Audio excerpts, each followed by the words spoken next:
ফলের রাজা আম, আর দেশে আমের রাজধানী হিসেবে খ্যাত উত্তরবঙ্গ। এই মৌসুমে আম সংগ্রহ শুরু হবে এই মাসেই, কিন্তু কোথায়, কখন, কোন জাতের আম পাড়া হবে তার সময় নির্ধারণ করেছে কৃষি সম্প্রসারণ অধিদপ্তর। আরও জানাচ্ছেন ইমতিয়াজ আলম।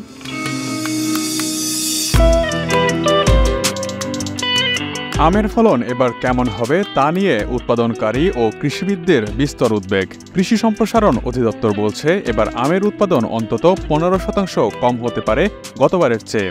এর পেছনে 3টি কারণের কথা বলছেন তারা। 1. দীর্ঘ সময় ধরে শীত থাকা।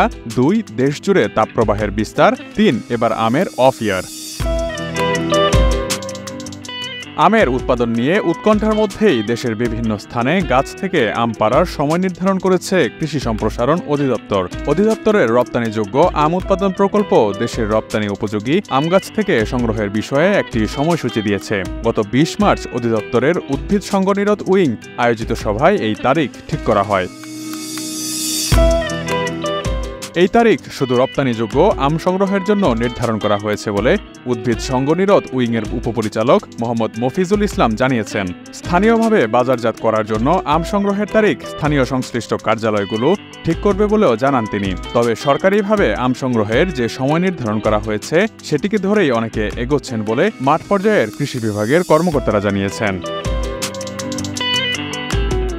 নওগাঁয় গুটি আম 22 মে, গোপালভোগ 30 মে, ক্ষীরসাপাত বা হিমসাগর আম 2 জুন, নাগফজলি 5 জুন, ল্যাংড়া ও হাড়িভাঙা 10 জুন, ফজলি 25 জুন, আম্রপালি আম 20 জুন, আশিনা, বাড়ি 4, গৌরমতি, কাঠিমন 10 জুলাই থেকে সংগ্রহের তারিখ নির্ধারণ করা হয়েছে। সাতক্ষীরা জেলায় বৈশাখী, গোপালভোগ, গোলাপখাস আম 9 মে, গোবিন্দভোগ 11 মে, হিমসাগর 22 মে, ল্যাংড়া 29 মে, আম্রপালি আম 10 জুন সংগ্রহের তারিখ ঘোষণা করেছে। সাতক্ষীরা ও নওগাঁ কার্যালয় এরই মধ্যে আম সংগ্রহের জন্য স্থানীয়ভাবে সময় নির্ধারণ করলেও চাঁপাইনবাবগঞ্জ ও রাজশাহী জেলায় এখনও আম সংগ্রহের তারিখ ঘোষণা করা হয়নি। তবে 2 জেলার কৃষি সম্প্রসারণের অধিদপ্তরের কর্মকর্তারা জানান, শিগগিরই তারা তারিখ ঘোষণা করবেন। রপ্তানিযোগ্য আম উৎপাদন প্রকল্পের পরিচালক মোহাম্মদ আরিফুর রহমান বলেন, এখন গাছে যে আম আছে এটি যেন অপরিপক্ক অবস্থায় সংগ্রহ না করা হয়। এখন আম বেড়ে ওঠার সময়। এখন সঠিক পরিচর্যা ও প্রয়োজনীয় সেচ দিলে আমের আকার বড় হবে এবং ওজনে বাড়বে। আমের আকার ও ওজন বাড়াতে পারলে আমের সংখ্যা কম হলেও সার্বিকভাবে উৎপাদন ঘাটতি কমে আসবে।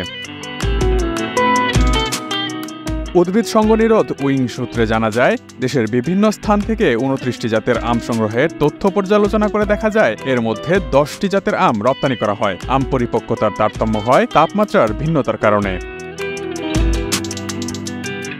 Imtiaz Alam, desk report, ATN news.